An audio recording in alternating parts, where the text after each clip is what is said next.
बिस्मिल्लाहिर्रहमानिर्रहीम। दीनी मालूमात के लिए हमारे YouTube चैनल दीने इस्लाम 92 को जरूर सब्सक्राइब करें। दोनों शहजादे उस बूढ़ी को शहर के बाहर तक छोड़ने के लिए आए और जब छोड़ के जाने लगे ना, खातून कहने लगी, बेटे बताओ तो सही इतनी मेहरबानी किस लिए की है? आखिर किस वजह से तुमने मुझ पर इतना इनाम किया है? अल्लाह अकबर इतना कहना था। आका हुसैन मुस्कुराए, फरमाते माँ तूने हमें नहीं पहचाना? का बेटे नजर काम नहीं कर रही है। का माँ हम वो है जो कभी तेरे दरवाजे पर आए थे और तुझसे एक प्याला दूध का पिया था। खातून इतना सुनती है, मचल जाती है, कहती अच्छा समझ में आ गया, तो तुमने ये मेरे दूध का बदला दिया है। फरमाया नहीं माँ, ये दूध का बदला नहीं है, ये इनाम है हमारा। अरे वक्त आ लेने दे, बदला आज नहीं देंगे, कयामत में बदला मिलेगा। कहा बेटे कौन सा बदला? उस वक्त हुसैन ने कहा था, ए माँ जब कयामत का दिन होगा, नफ्सी नफ्सी का आलम होगा, कोई किसी का पुरसाने हाल ना होगा, उस माहौल में ए माँ तूने हमें दूध पिलाया है, हम तेरा हाथ पकड़ के हौज़े कौसर के चाप पिला के दिखाए। सुभान अल्लाह। नारे तकबीर, नारे रिसालत, अज़मते इमामे हुसैन, जिक्रे शहीदे आज़म, मसलके आला हजरत। बहुत अच्छा हजरत। ये इनकी सखावत है यार। अगर कोई एक प्याला दूध पिला दे तो इतना नवाजते हैं, जो अपनी खून पसीने की कमाई उनकी महफिल में लगा दे तो फिर कितना नवाजते होंगे। ये आप भी जानते हो और मैं भी जानता हूं, जलसा कोई एक दिन में नहीं हो जाता। बताइए मेहनत करनी पड़ती है ना।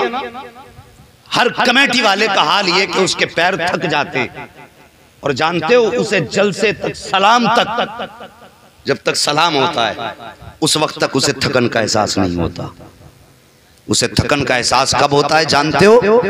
जब जलसा खत्म हो जाता है, सलाम हो जाता है, फिर वो उससे उठा नहीं जाता, शौक उसे गिरने नहीं देता।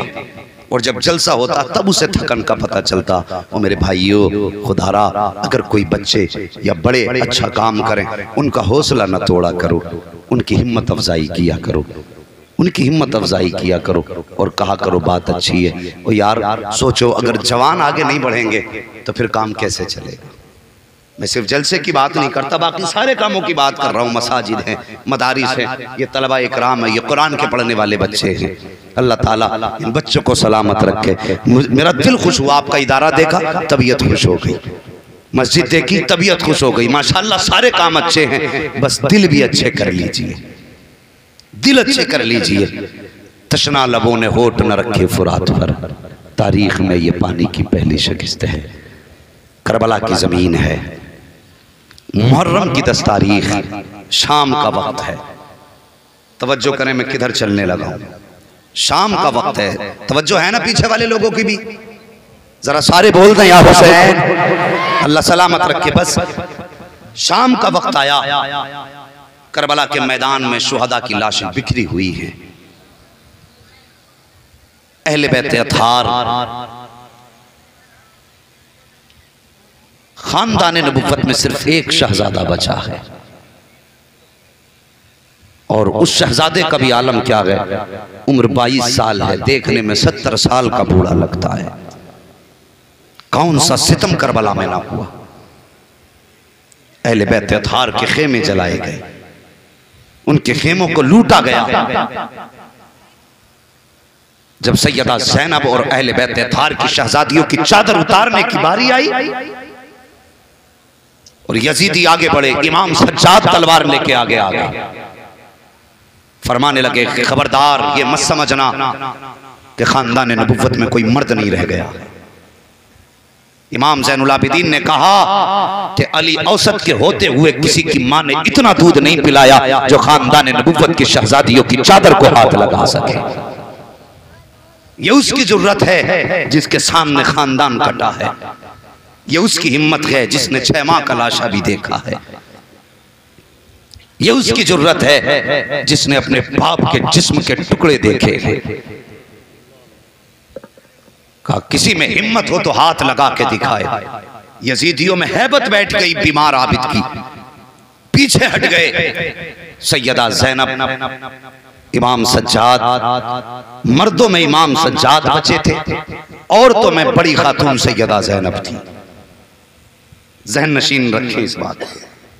3 दिन तक करबला की जमीन पर लाशें रही।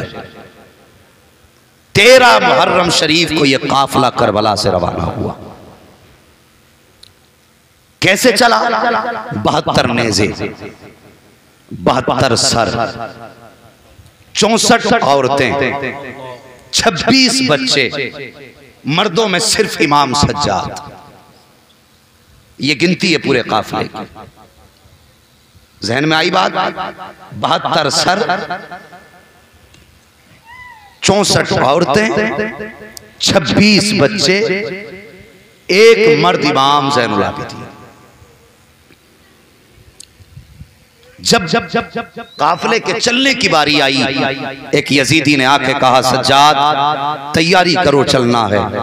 फरमाने लगे, परदेसी की कोई तैयारी नहीं होती, जहां लेके चलना है चल। अल्लाह अकबर। तारीख पढ़िए, सबसे पहले जो हथकड़ी और पेड़ियां बनाई गई वो इमाम ज़ैनुल आबिदीन के लिए बनाई गई। इससे पहले कभी किसी के पैरों में पेड़ियां नहीं डाली गई। लोहे की हथकड़ियां इससे पहले नहीं बनी, सबसे पहले इमाम सज्जाद के लिए बनाई गई। मुअर्रिखीन ने लिखा है, जो आपके गले में तोक डाला गया था ना, वो इतना भारी था, इतना भारी था कि आपने करबला से दमिश्क तक का सफर ऐसे किया था जैसे नमाजी रुकू किया करता। और तुझे क्या पता करबला क्या है, इतना भारी था। अल्लाह अकबर। सबसे आगे खानदान नबुव्वत की शहजादियों को जब रस्सियों में जकड़ा गया, सबसे आगे वाली सवारी पर सैयदा ज़ैनब को सवार किया गया और सबसे पीछे वाली सवारी पर सैयदा सकीना चल रही थी। वो यार इमाम सज्जाद, इमाम ज़ैनुल आबिदीन पैदल चल रहे थे, एक यजीदी घोड़ा लेकर के पीछे चल रहा था।